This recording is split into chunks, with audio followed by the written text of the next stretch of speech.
gereja-gereja yang sungguh mengagungkan Engkau, yang tidak terseret oleh arus ombak kekhawatiran dunia dan segala isi kenikmatan, dan yang bisa membawa kami melupakan Tuhan.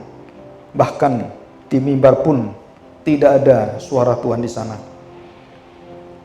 Tuhan, kami bersyukur pada hari ini, karena pada masa pandemi seperti ini COVID-19, kami diberi Tuhan satu jawaban firman Tuhan, satu hati manusia yang harus diperbaiki dan diubahkan, karena kami semua memiliki hati yang sudah mati dan yang sudah Tuhan bangkitkan, Tuhan hidupkan, sehingga barang siapa yang bisa mengenal firman Tuhan dan bisa mengamini serta menjalaninya dengan ketaatan di hadapan Tuhan, maka di sanalah kami adalah orang-orang yang sudah hidup di hadapan-Mu, Tuhan.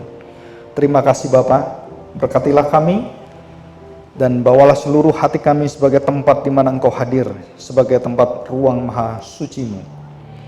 Kami siap dipimpin dan kami siap untuk berjalan bersama dengan Engkau, baik di masa kesulitan, kegelapan, lembah kekelaman, maupun di dalam masa penuh sukacita kegemilangan. Engkau selalu menyertai kami. Di dalam nama Tuhan Yesus kami serahkan doa kami ini. Amin. Kita akan membaca Matius pasal yang kelima, antitesis yang kelima ya. Jadi ada 6, kita tinggal 2, kelima dan keenam. Nah, kelima dan keenam ini sangat berkaitan sama dengan ketiga dan keempat. Ya, 1 dan 2 itu ada kaitan yang sangat erat sekali. Jadi nanti yang keenam itu adalah kasih yang aktif, yang proaktif, yang bisa mengalahkan dosa manusia, bisa mengalahkan kedegilan hati manusia, kebekuan, dan bahkan mengalahkan maut sekalipun. Ya, jadi kita sebagai orang-orang percaya, anak-anak Tuhan, anak-anak kerajaan Allah, membawa pengajaran dan kuasa Kristus itu di dalam hidup kita.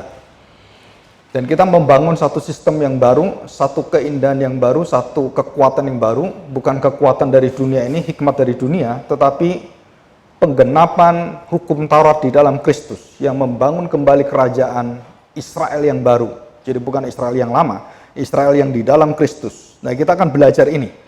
Jadi antitesis yang kelima ini adalah antitesis yang berkaitan dengan hubungan manusia dengan manusia yang paling rusak. Jadi ada semacam pembunuhan dan ada tindakan-tindakan yang membuat harus ditegakkan keadilan. Ya, kita akan membaca Matius pasal 5 ayat 38. Kamu telah mendengar firman, jadi ini sudah berlalu ya. Kamu telah mendengar firman, mata ganti mata dan gigi ganti gigi. Lebih tepat lagi dalam Ulangan 19, saudara akan lebih teliti, itu luka ganti luka, lecur ganti lecur, hajaran ganti hajaran. Dan apapun yang berkaitan yang merugikan orang lain, kita harus bisa mengembalikan ruginya itu sama dengan apa yang kita rugikan. Dan itu adalah hukum Taurat, hukum moral, hukum Hammurabi, dan hukum seluruh dunia, dan hukum agama, hukum negara-negara, itu sama semua. Karena ini satu hukum yang umum yang diberikan Tuhan. Ya, jadi Tuhan Yesus tidak menentang ini. Mata ganti mata, gigi ganti gigi.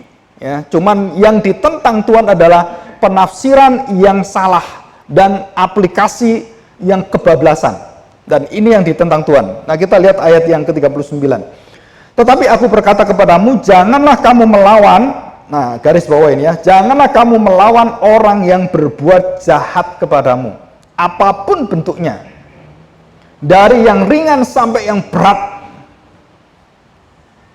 apapun bentuknya. Ya, jangan melawan.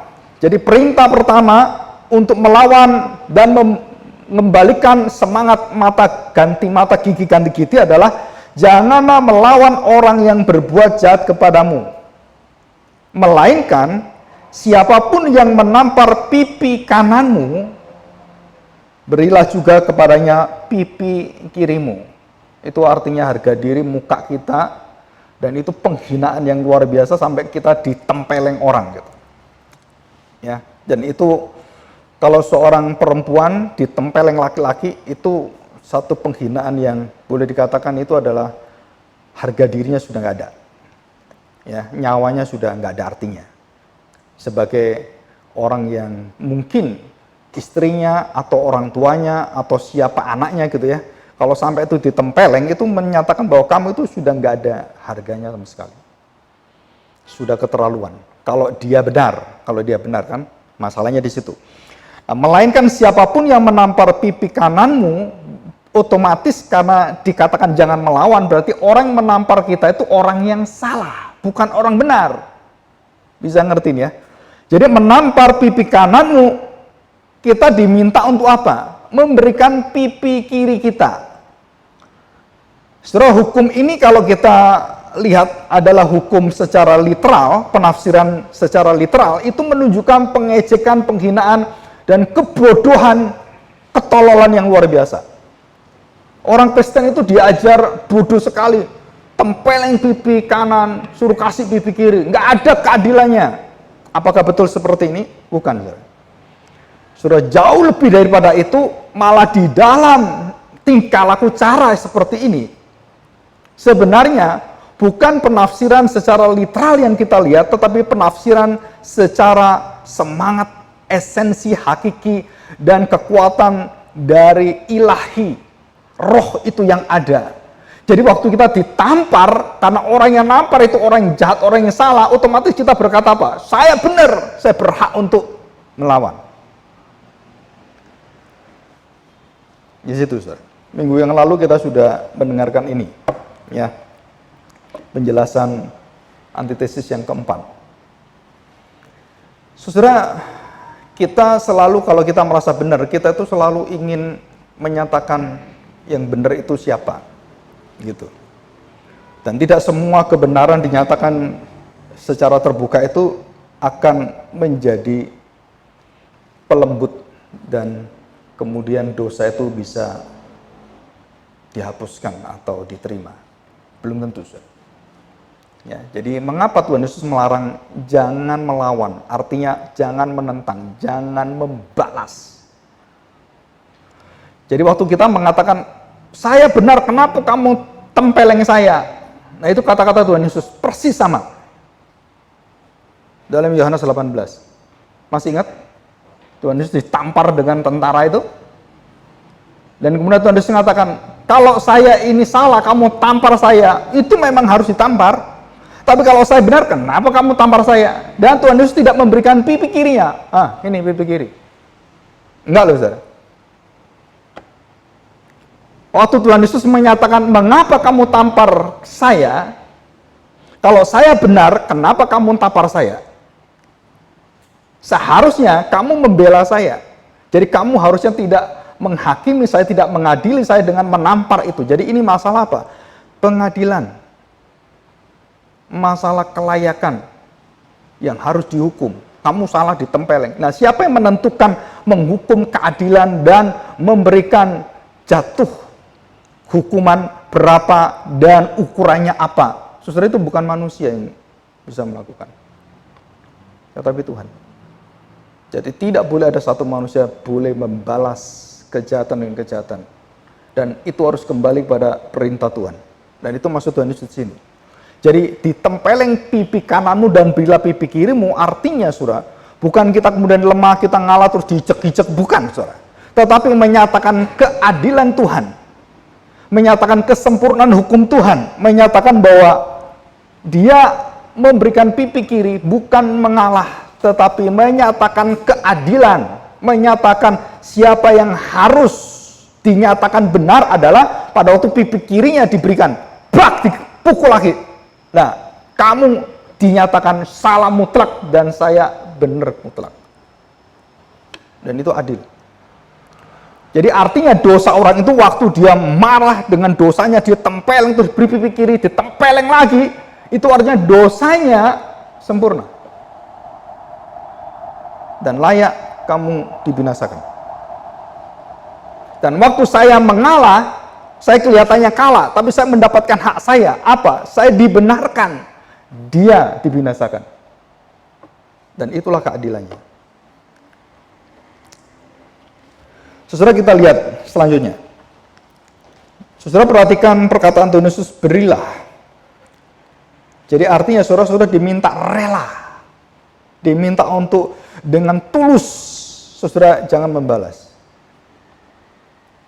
Bahkan saudara siap untuk menanggung, rela menderita, sakit hati, rela dikhianati, rela dihina, rela dirugikan, rela. Dan itu adalah hati yang sempurna dari Bapa melalui Kristus di dalam kita. Dan tidak ada manusia bisa terima ini, saudara. Kecuali saudara memiliki roh Tuhan, kasih Kristus, saudara baru bisa lakukan ini. Saya nanti akan membahas tentang kehidupan Martin Luther King Jr. Berapa ratus kali, 13 tahun, dia dikejar, dia disiksa, dan dia mau dibunuh, dia disekap, dia dipenjara, 20 kali dipenjara, yang terhitung, belum yang disekap-sekap, digebukin. Martin Luther King, seorang pendeta, aktivis HAM, yang akhirnya menuntut hak orang hitam sama dengan hak orang kulit putih. Dan sekarang dikotori dengan Black Lives Matter, yang bukan lagi seperti Martin Luther King Jr. perjuangannya, merusak perjuangan itu. Dan tidak ada keadilan di sana, karena mereka membuang Kristus, membuang kasih Allah. Tidak pernah ada keadilan dan HAM sejati tanpa Kristus. Dan itu perkataan dari khotbah Martin King Luther Jr. persis yang hari ini saya khotbahkan. Matius 5, 38 sampai 48. Dan waktu saya membaca itu beberapa hari ini, saudara, kadang-kadang saya baca, luar biasa ini orang membuat jiwa itu bergetar luar biasa. Kok bisa dia? Dan tidak ada satu tempat, dan semua temannya yang dulu baik itu mengkhianati dia satu persatu. Sampai dia di penjara, dia pergi ke satu tempat, dibongkar oleh temannya, dia dipukul di sekap sana. Dan dari mana dia tahu? Dari temannya, dia baru tahu. Hanya Tuhan yang bisa dipercaya. Sampai segitunya. Ya, oke, kita lihat ayat 40. Dan kepada orang yang hendak mengadukan kamu karena mengingini bajumu, tadi kan pipi ya. Sekarang apa yang nampak yang di depan dilihat orang melambangkan satu penghargaan, melambangkan satu tubuh yang ditutupi satu seperti kehormatan gitu. Kebanggaan juga. Dan kepada orang yang hendak mengadukan engkau, mengingini, karena mengingini bajumu, serahkanlah juga jubahmu. Setelah dari pipi kita turun, apa yang menjadi itu harga diri ya. Dan sekarang apa yang menjadi, yang dilihat orang harga diri adalah jubah dan baju. Dan itu menunjukkan kedudukan seseorang yang tinggi atau rendah. Kalau dia sudah pakai baju dan ada jubahnya, itu menunjukkan dia orang yang kaya sekali. Orang yang bermartabat. Dan saudara, martabatmu pun dihina, diinjak-injak, kau pun berikan. Harga dirimu dihina, kamu pun harus mau dihina. Dan di sini katakan, serahkanlah juga jubahmu. Jika memang kau kehilangan kedudukanmu, silakan ambil. Jika engkau memang harus masuk penjara, masuklah penjara. Kehilangan semua kedudukanmu sebagai gubernur dan semuanya, enggak masalah, masuk aja penjara. Kenapa? Karena Tuhan yang atur semua. Saudara, realita kehidupan orang percaya itu sangat mengagumkan sekali. Tetapi iblis dan anak buah dan seluruh roh jahat itu selalu mengincar dan terus memfitnah dan habis-habisan. Dan tidak ada satu gerakan yang terluput dari mata mereka. Dan itulah kerajaan kegelapan. Dan kau bisa mengalahkan mereka bukan dengan perbuatan jahat, caci maki dengan caci maki seperti di dalam 1 Petrus pasal 2 atau Roma 12. Membalas caci maki dengan bukan, saudara. Tapi kita diminta untuk menelan. Untuk menelan, menerima. Berilah pipi kananmu. Dengan sukacita, dengan kerelaan kita bisa menerima itu. Dan memang sebagai manusia yang penuh dengan daging, kita kadang-kadang merasa, aduh, kok sulit menerima. Memang, tapi karena ada roh Kristus, saudara-saudara akan menerima itu. Dan waktu kamu menjalani itu ada satu sukacita, ada satu semangat yang luar biasa, atas satu damai yang tidak bisa diberikan pada waktu kamu membalas caci maki dan caci maki. Nggak bisa, saudara. Ya, kita lanjutkan. Yang 41, dan siapapun yang memaksa engkau, tadi mengadukan ini memaksa, berjalan sejauh 1 mil, perjalanan bersama dia sejauh 2 mil. Memaksa, saudara. Nggak mau saya, nggak bisa, harus berjalan. Akhirnya nggak bisa. Saya bukan cuma menemani dia cuma 1 mil, tapi Tuhan meminta 2 mil. Saudara, kenapa kita diminta untuk melebihkan hati yang panjang untuk menjangkau orang berdosa? Kita diminta untuk mempunyai hati yang luas sekali untuk menerima orang berdosa. Saudara, itu bukan hati kita yang penuh dosa, bukan. Itu hati Tuhan yang ada dalam diri kita. Karena hanya dengan memberikan jalan 2 mil, orang ini bisa dibuka hatinya dan mendapatkan kasih Tuhan. Dan seperti Kristus yang sama. Puncak daripada hukum ini adalah Yesus sendiri. Dari awal dia hidup sampai dia mati, seluruh dunia meninggalkan dia. Bapaknya meninggalkan dia. Dia tetap tidak membalas. Bahkan dia dengan mengatakan satu kalimat pengampunan. Satu kalimat pengharapan kepada Paulus. Aku sudah mendoakan engkau. Aku akan memberikan kunci kerajaan surga. Luar biasa, saudara. Ya. Jadi berjalan 1 mil dan kita diminta untuk berjalan 2 mil.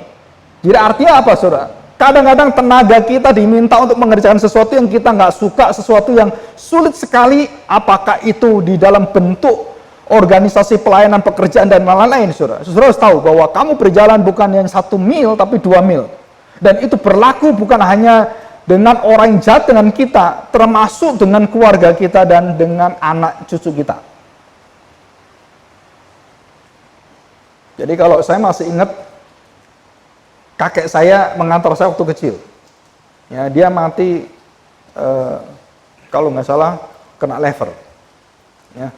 Dan waktu dia sakit dan saya harus sekolah dan tidak ada yang mengantar, maka dia merelakan dalam kesakitan itu naik sepeda gonceng saya, dan dia walaupun dia sulit sekali dan saya tahu sulit sekali. Saya ngomong, "Kek, pelan-pelan aja." Saya panggilnya itu Kungkung. Pelan-pelan saja, tapi dia mengatakan, nggak apa-apa, selama Kungkung kuat, kamu tak antar. Dan diantar. Betul, sampai di depan sekolah diantar, dia kemudian duduk di bawah, saya masuk sekolah, saya lihat, dan saya masih ingat, kenapa dia melakukan ini? Karena saya cucunya. Di situ. Dan saya ingat hal-hal yang seperti itu yang banyak sekali dalam masa-masa kecil kita.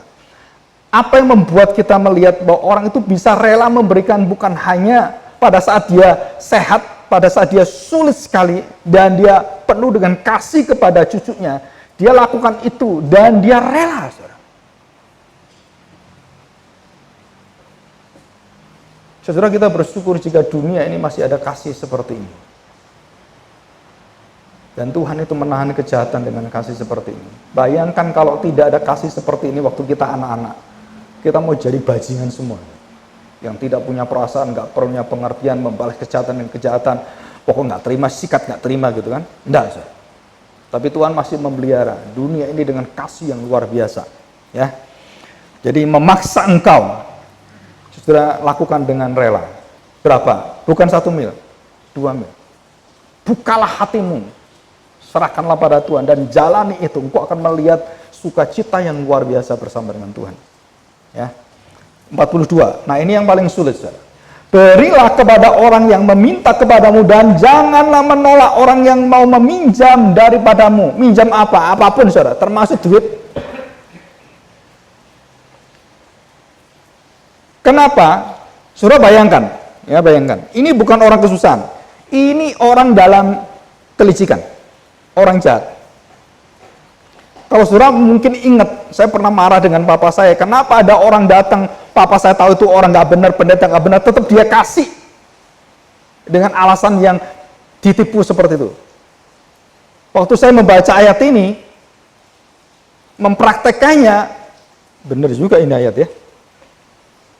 Saudara, kenapa? Dia mengatakan satu kalimat, kalau tidak ada kasih, tidak ada pertobatan, kalau tidak ada kebaikan yang kita tanam, orang itu tidak akan bisa kembali pada Tuhan. Walaupun dia dalam kesulitan, walaupun dia dalam maksud yang jahat, yang tidak jujur, tapi engkau memberikan kebaikan, Tuhan pakai itu untuk mengubahkan dia. Iya, bisa. Tapi kalau tidak ada kasih yang ditanamkan, dia terhilang selamanya. Jadi kekuatannya bukan pada orang itu, tapi apa yang kita tanam dari Tuhan, yang Tuhan percayakan pada kita, yang kita tanam pada orang itu. Bukan kekuatan kita menegakkan keadilan dengan mata ganti mata, gigi ganti, bukan. Tapi kita aktif menyerahkan diri kita, rela untuk berkorban dan memberikan kebaikan kasih Allah kepada orang itu. Dan itulah yang membuat anak bungsu marah dengan anak sulung, atau anak sulung marah dengan anak bungsu. Kenapa? Karena anak sulung melihat betapa dia tidak dihormati, sedangkan orang berdosa yang datang dihormati. Dan bagaimana anak bungsu ini bisa bertobat? Karena ada kasih kemurahan bapaknya. Jadi kalau kita tidak memberikan ini, saudara, dunia ini tidak ada harapan. Jadi hukum tertinggi dari Allah adalah kasih Tuhan Allahmu dan kasih sesama manusia. Karena tanpa kasih ini tidak ada pertobatan. Tidak ada jalan Tuhan dibuka. Hukum mematikan, kasih menghidupkan. Saudara, ini jelas sekali. Nah, saudara, ada satu gambar yang baik. Slide yang kedua. Saudara, kenapa pada zaman Israel, negara itu membutuhkan satu tempat yang netral, disebut sebagai kota-kota perlindungan. Ya, mungkin suatu hari, saudara, kita nggak tahu, saudara, mungkin ada beberapa hal yang kita lihat sangat miris sekali. Ada seorang ibu lupa angkat handrem dan kemudian mundur, anaknya di belakang, brek, dan mungkin bisa mati anaknya, karena anaknya kecil. Karena keteledoran seperti itu di dalam hukum, maka ibu ini berhak dituntut apa? Hukuman. Karena dia sudah menghilangkan nyawa anaknya, dia harus kehilangan nyawanya. Betul kan? Kan nyawa ganti nyawa, gigi ganti gigi. Tapi karena ada ikatan keluarga, dan ada suami dan ada adik-adiknya, maka keluarga itu yang menentukan retaliation, menentukan retribusinya, menentukan pembalasannya. Dan jika keluarga itu di dalam Tuhan, karena kelengan keteledoran, dan betul-betul karena dia tidak berpikir anaknya main di belakang, dan waktu dia lupa mengakibatkan kematian, saudara, kalau zaman perjanjian lama, ibu ini lari ke kota perlindungan. Untuk apa? Menunggu pengadilan para pemuka-pemuka dan tua-tua. Dan diadili di sana. Dan kemudian dinyatakan bahwa kamu tidak bersalah karena keteledoran di sini, dan kamu harus membayar denda berapa gini, ini kamu harus menyatakan ini, dan semua ada cara-caranya diatur oleh firman Tuhan. Jadi bukan hanya mata ganti mata, gigi ganti gigi, tetapi ada ikatan relasi di dalam kasih. Dan banyak hal-hal yang lain, yang contoh-contoh seperti ini yang bisa kita pelajari. Apa itu? Saudara, kita masih ingat, ada satu ilustrasi yang saudara bisa perhatikan baik-baik ya. Saya catat di slide yang ke-7. Saudara, kalau saudara punya anak diperkosa, atau saudara adik diperkosa, saya percaya saudara, kemarahan saudara itu kemarahan yang luar biasa. Dan itu terjadi dengan anak-anak Yakub. Waktu Dina diperkosa oleh Pangeran Sikem. Dan waktu anak-anak Yakub atau Israel membalas. Dan membalasnya itu sangat kejam, saudara. Mereka disuruh sunat, masih ingat ya? Suruh sunat dulu. Kenapa sunat? Supaya nggak bisa lari. Orang kalau sunat mau perang gimana? Orang disunat kalau suruh mau, nggak mungkin dan pasti kalah. Sunat dulu kamu. Kalau mau menerima Dina, oke, boleh. Itu kan merupakan satu dusta minggu yang lalu. Betul kan? Mendustai. Supaya apa? Membalas dendam. Kejam sekali, saudara. Ini anak-anak suku bangsa Israel loh, saudara. Bapak suku bangsa Israel membalas dendam dengan cara yang kejam sekali. Dan setelah itu apa? Semua laki-laki dia bunuh semua. Dan Yakub mendengar itu, dia mengatakan satu kalimat, kalian keluarga bangsa orang yang keji sekali. Dan anaknya diberitahu, kamu manusia keji sekali. Oh, itu adik saya. Betul, Yakub tahu. Yakub memikirkan itu. Tapi kamu sudah mendahului papamu, mendahului semua dan hantam semuanya. Bukan Yakub berdiam, Yakub memikir bagaimana caranya. Tapi anak-anaknya sudah melangkah jauh dan menghantam dan membunuh semuanya dan merampas semuanya. Saudara, kita masih ingat, saudara. Jadi kemarahan itu tidak bisa menghasilkan keadilan, saudara. Maka saya berkali-kali di dalam perjalanan dengan orang-orang dalam pelayanan apapun, saya beritahu, kalau kamu marah jangan pernah memutuskan apapun. Kenapa? Itu keputusan sudah cacat dalam hatimu.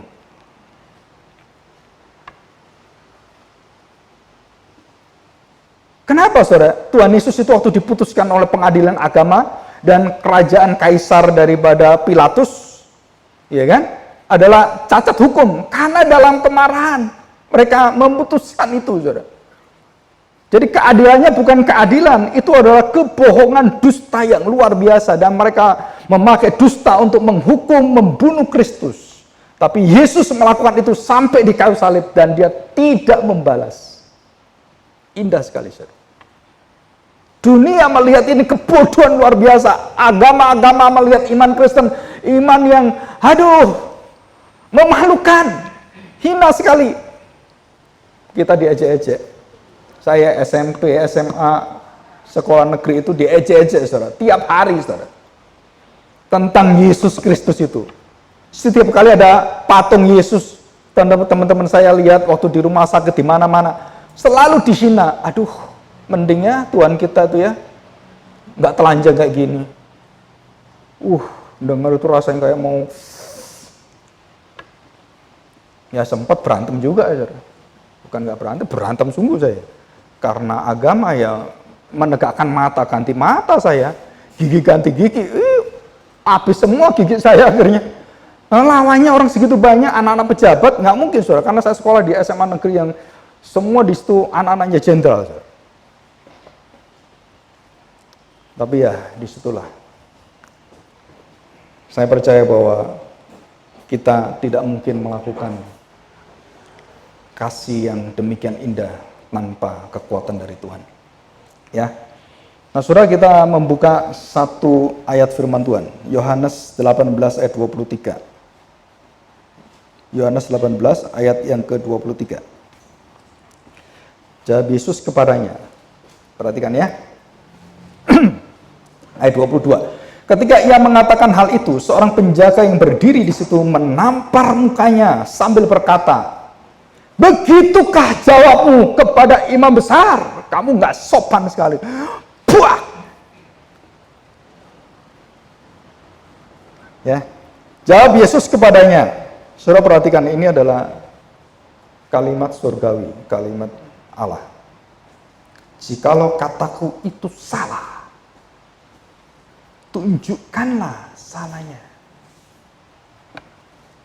Tetapi jikalau kataku itu benar, mengapa engkau menampar aku?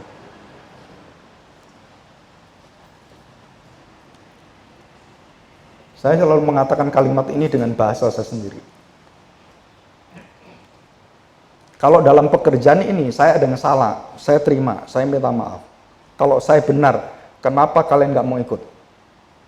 Kenapa kalian hukum saya? Kenapa kalian pecat saya? Kamu PHK saya.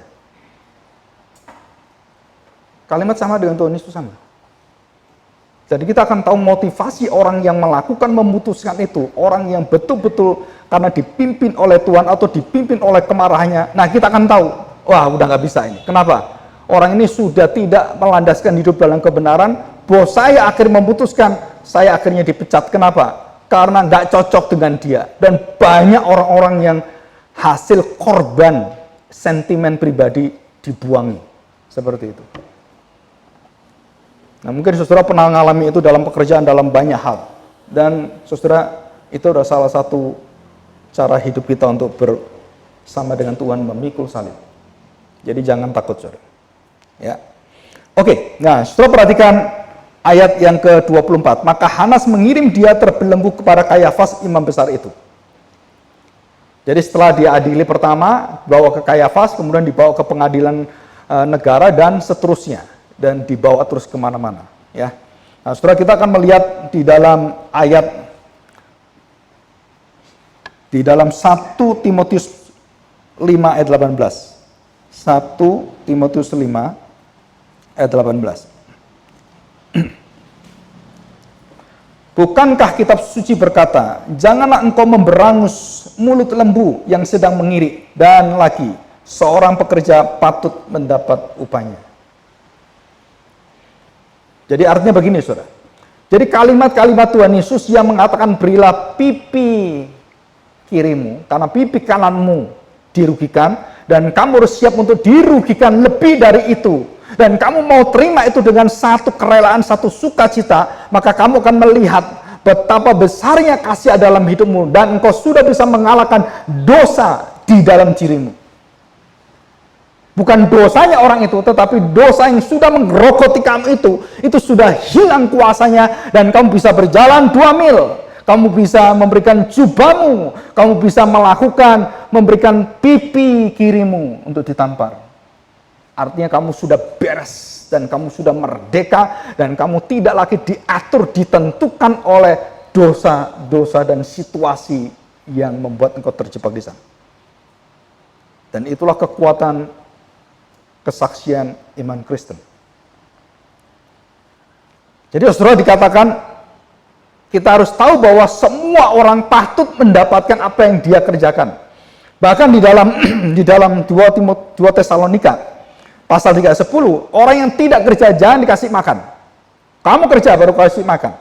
Kamu bertanggung jawab. Jadi ada hukum-hukum tertentu, bukan orang miskin-miskin kita minta-minta kita kasih terus, bukan, saudara. Itu ada ayat-ayat lain yang membuat kita untuk dibatasi keadilan kita. Tetapi pada saat kamu mengalami kesulitan yang luar biasa, penderitaan yang luar biasa, dan aniaya, saudara, di situ kita siap untuk apa? Untuk menyatakan kekuatan, mengalahkan dosa, mengalahkan yang jahat, mengalahkan maut, dan kita nyatakan kasih Allah dengan sukacita yang luar biasa, dan iblis di situ jatuh. Saudara percaya ada satu gambaran, saya lupa siapa yang gambar ini. Waktu Tuhan Yesus menaik kayu salib, semua kerajaan iblis bersukacita nyanyi. Oh, hale iblis, haleluya iblis, gitu kan? Dan semua anak-anak Tuhan, para rasul lari semua, mereka dalam kesedihan tanpa harapan. Bener nggak ini Tuhan saya? Yang di sini, wah, mereka bersukacita. Kenapa? Karena kalah dia. Dan cuman di atas surgawi, malaikat tunduk semua. Dan Bapa menunggu satu ketaatan anak sampai tuntas. Dan disiapkan peniup trompet di sepanjang seluruh suasana surgawi. Untuk apa? Meniup sangkakala kemenangan.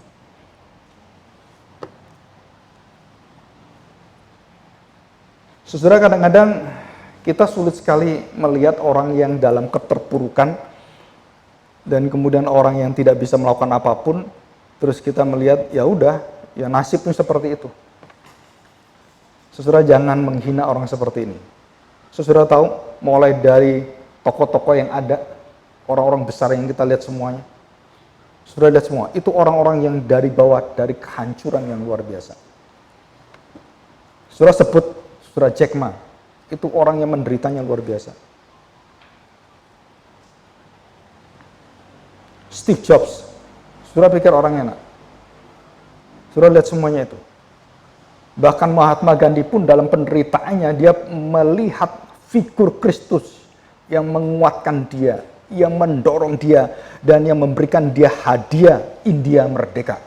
Itu dari Kristus. Bukan dari siapa-siapa. Karena dia tidak melawan kejahatan. Tapi dia tidak bisa melakukan satu. Dia tidak bisa menyatakan kasih Kristus. Dan disitulah gagal Gandhi.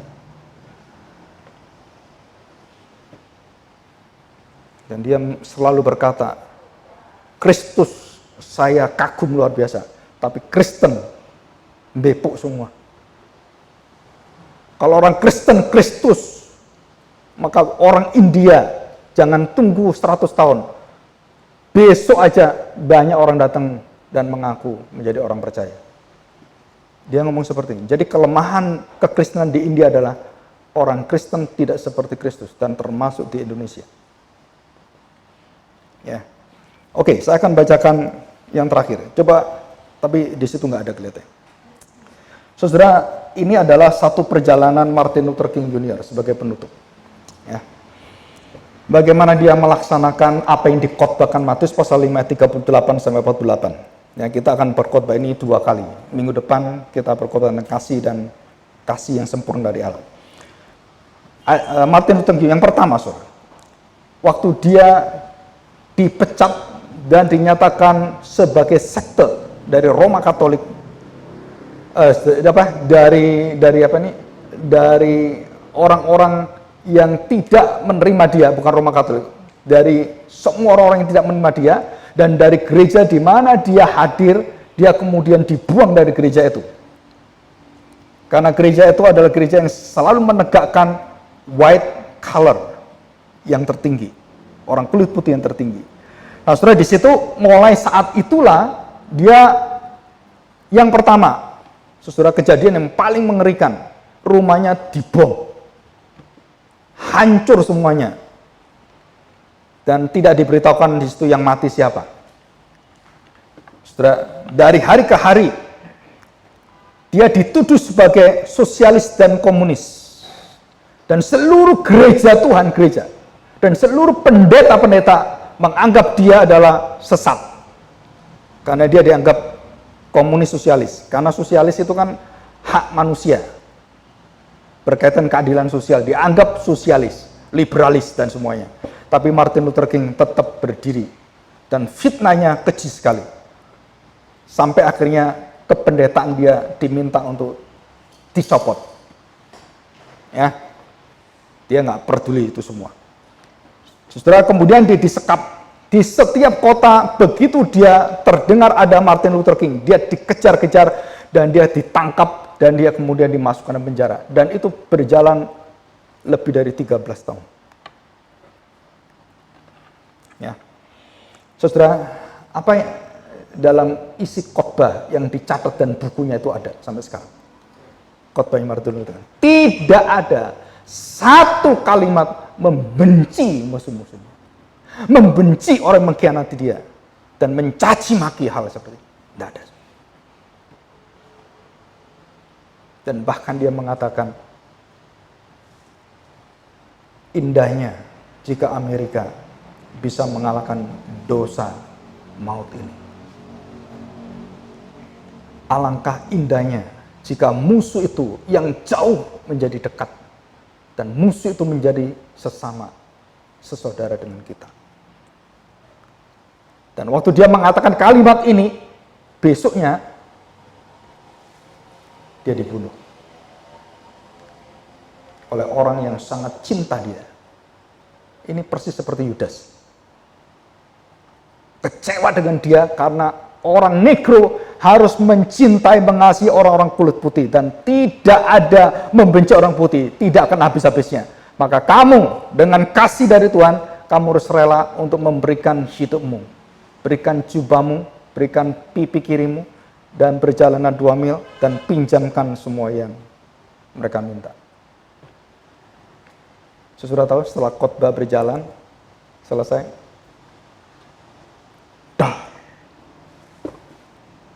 matilah dia. Dan orang-orang kulit putih waktu lihat Martin Luther King mati, ditembak orang kulit hitam sendiri, dan orang pengikut dia yang mencintai dia, yang merasa dikhianati oleh dia karena disuruh mengasihi orang kulit putih. Orang kulit putih bersuka cita, habislah kamu. Berhenti? No. karena timbul Martin Luther King yang lain di seluruh Amerika dan meminta Kongres menetapkan hukum melawan diskriminasi kulit, ras, dan agama. Mati satu, tumbuh seribu. Dan itulah Martin Luther King. Dan itulah perbuatan kita yang kita lakukan di dalam Kristus. Mari kita berdoa. Bapa Surgawi, kami sungguh gentar melihat kekuatan Kau berikan kepada orang-orang yang sangat mengagumkan kami. Dan kami sangat kecil hati, karena seringkali kami tidak seperti itu. Tetapi hari ini Tuhan, kami tahu bahwa setiap hati orang percaya diberi anugerah yang begitu besar, melebihi dari dosa, kelemahan, dan kecenderungan hati kami yang selalu ingin membalas kejahatan dengan kejahatan. Tapi hari ini Tuhan, kami melihat ada satu kuasa yang sempurna yang dibawa oleh kuasa Roh Kudus. Kuasa keteladanan dalam Engkau Tuhan. Dalam penderitaan-Mu, dalam sukacita bersama dengan Engkau. Dan disitulah Tuhan, kami mendapatkan seluruh hidup kami diubahkan oleh Tuhan. Ajar kami tidak menyimpan segala sesuatu yang bersifat memburukkan, membusukkan, dan yang membutakan kami Tuhan. Tapi bukalah Tuhan, dan bawalah semua hati kami, membuang semua cacian, makian, dendam, dan segala sesuatu yang ada Tuhan. Karena Roh-Mu adalah Roh yang kudus, yang suci, yang bersih, yang tidak mengizinkan kami, hati yang di tempat Engkau hadir di ruang Maha Suci ini, ada satu dosa yang terselip. Tetapi hari ini Tuhan, kami percaya karena darah Kristus yang sudah menggantikan kami, menghapus, menjamin kami, dan memeteraikan kami sebagai anak-anak-Mu, anak-anak terang, anak-anak kerajaan Allah. Kami dimampukan, disertai, dan dikuatkan, didukung untuk menjalani, berjalan 2 mil, memberikan jubah, dan tidak menuntut, dan tidak menahan, rela memberikan, menerima orang berdosa dalam segala tindakan apapun Tuhan. Dan disitulah bukan orang berdosa yang menang, kamilah yang menang. Karena kami penuh dengan sukacita, kami dibebaskan dari segala belenggu kuasa dosa kami. Dan kami mendapatkan kasih Tuhan sepanjang hidup kami. Terima kasih Bapa. Terima kasih Roh Kudus. Kami serahkan hati kami. Sempurnakanlah apa yang kami dengar hari ini. Di dalam nama Tuhan Yesus kami serahkan doa kami. Amin.